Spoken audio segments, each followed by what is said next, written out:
Thomas tidak mau percaya karena ia belum pernah bertemu dengan Yesus yang bangkit. Maka baru sesudah Thomas bertemu sendiri dengan Yesus yang bangkit, yang meminta mencucukkan jari dan tangannya ke bekas luka-lukanya, ia percaya bahwa Yesus telah bangkit. Lalu Thomas berseru, "Ya Tuhanku dan Allahku." Saudara-saudaraku yang terkasih, jadi jelas bahwa bukan kubur kosong yang membuat para murid itu percaya, tetapi pertemuan pribadi dengan Yesus yang bangkit itulah. Saudari-saudaraku yang terkasih, berjumpa kembali bersama saya Inspirasiku di Antara. Renungan harian Minggu 16 April. Hari Minggu Pekan Paskah yang kedua.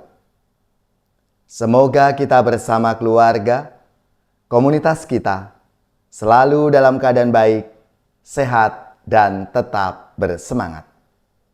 Marilah saudari-saudaraku yang terkasih, kita mengawali renungan kita hari ini dengan tanda kemenangan Kristus.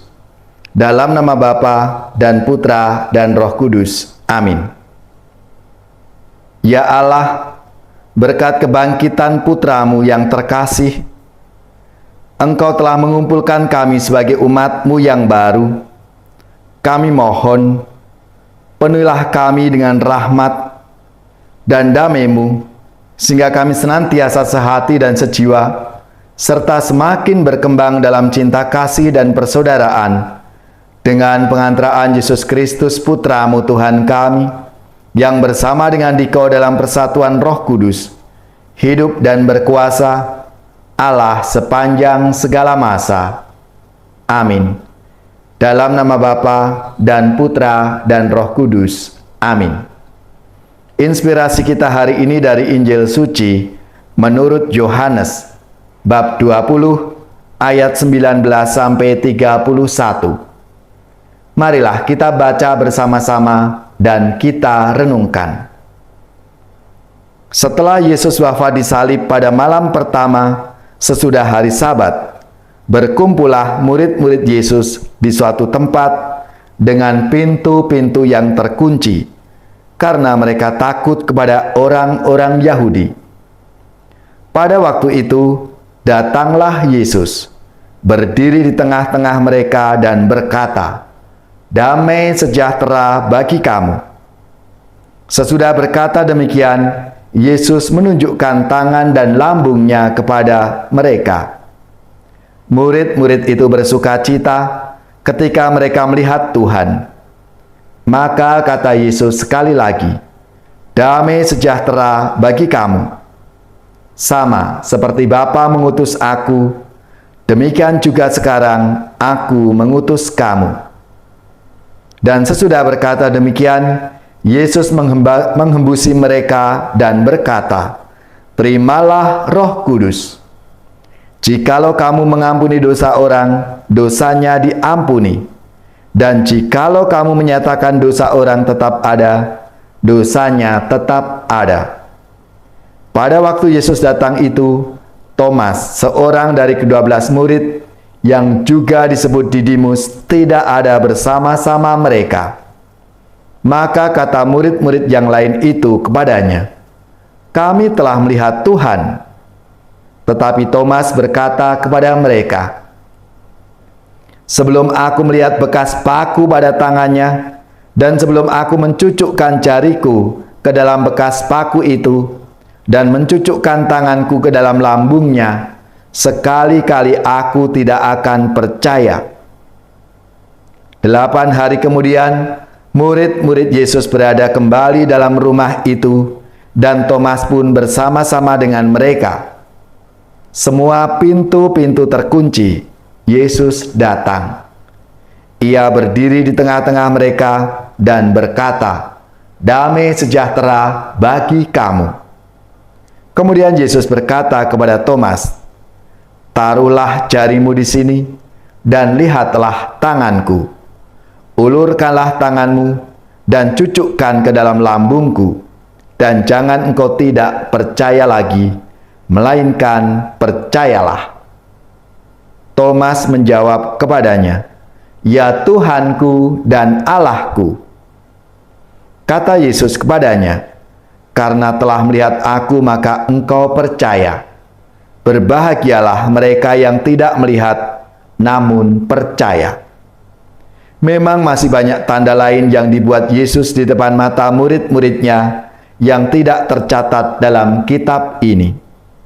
Tetapi semua yang tercantum di sini telah dicatat supaya kamu percaya bahwa Yesuslah Mesias, Anak Allah, dan supaya oleh imanmu kamu memperoleh hidup dalam namanya. Demikianlah sabda Tuhan. Terpujilah Kristus. Saudari-saudaraku yang terkasih, dalam sabda Tuhan hari ini, para murid percaya bahwa Yesus telah bangkit bukan karena mereka melihat kubur kosong, tetapi berkat pengalaman pribadi telah bertemu dengan Yesus yang bangkit itu. Pertemuan itu terjadi karena inisiatif Yesus yang hadir ke tengah-tengah mereka pada saat para murid berkumpul di ruangan yang terkunci. Waktu itu Yesus menyatakan dirinya dengan menunjukkan bekas luka pada tangan dan lambungnya. Pertemuan itu pun telah melenyapkan ketakutan, memberi sukacita, damai sejahtera, dan pencurahan Roh Kudus. Yesus yang bangkit menghembusi para murid dengan Roh Kudus yang memberi kehidupan yang baru, sebagaimana Allah menghembuskan nafas hidup kepada manusia ciptaannya. Saudari-saudaraku yang terkasih, kisah tentang Rasul Thomas pun tak beda dengan murid-murid yang lain. Thomas tidak mau percaya karena ia belum pernah bertemu dengan Yesus yang bangkit. Maka, baru sesudah Thomas bertemu sendiri dengan Yesus yang bangkit, yang meminta mencucukkan jari dan tangannya ke bekas luka-lukanya, ia percaya bahwa Yesus telah bangkit. Lalu Thomas berseru, "Ya Tuhanku dan Allahku."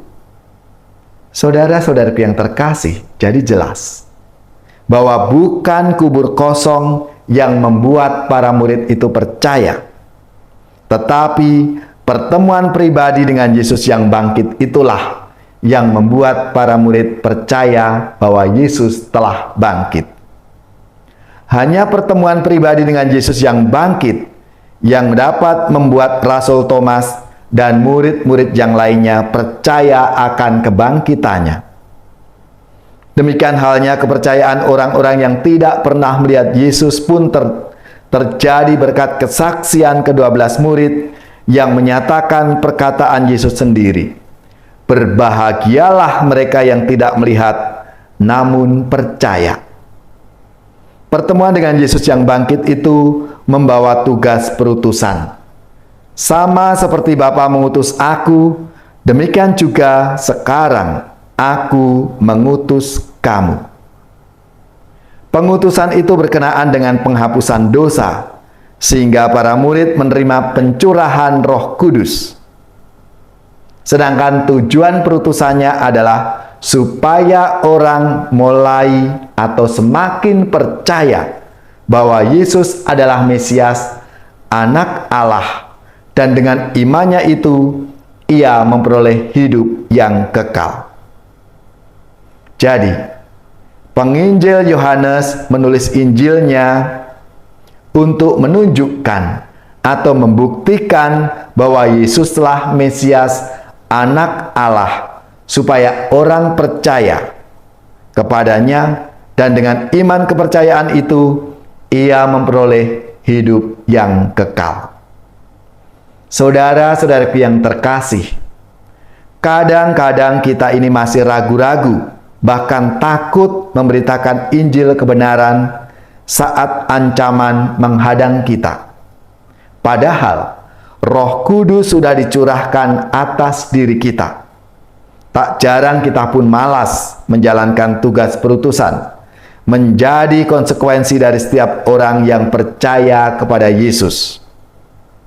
Yesus telah mengutus dan mencurahkan Roh Kudus agar para murid-Nya mampu memberitakan Injil ke seluruh dunia. Saudari-saudaraku yang terkasih, kita semua ini adalah para pengikut Kristus zaman sekarang yang seharusnya siap sedia untuk memberitakan Injil kebenaran kepada siapapun, kapanpun, dimanapun, dan dalam situasi apapun. Marilah, saudara-saudariku yang terkasih, kita membuka hati untuk siap sedia diutus oleh Tuhan yang bangkit itu, agar kita mewartakan kabar sukacita, kabar gembira dalam hidup kita.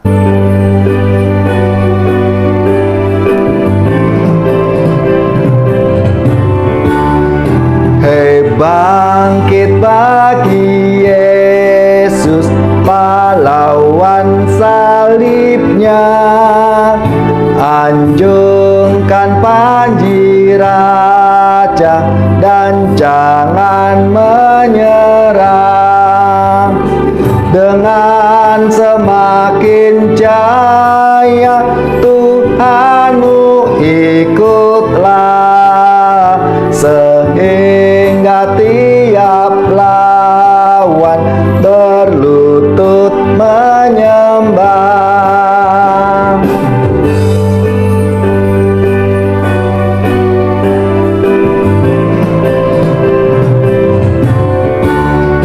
Hei, bangkit bagi Yesus, dengar panggilannya, hadapilah tantangan harinya inilah, dan biar tak terbilang pasukan kuasa gelap, semakin berbahaya, semakin kau tegap.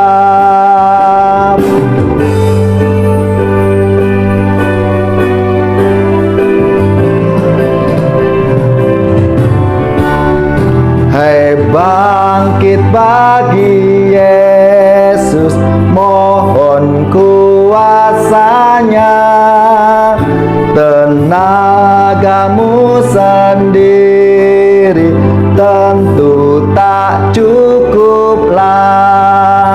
Kenakan perlengkapan senjata Roh Kudus, berjaga dan berdoa, bersiaplah terus.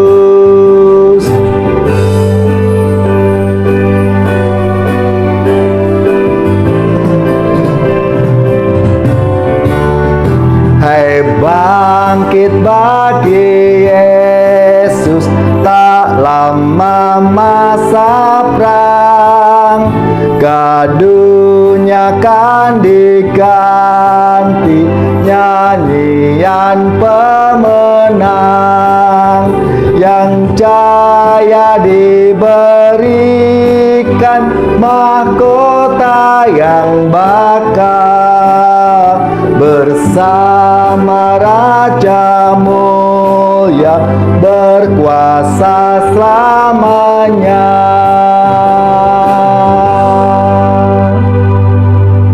Saudari-saudaraku yang terkasih, marilah kita siapkan hati kita untuk menerima berkat Tuhan.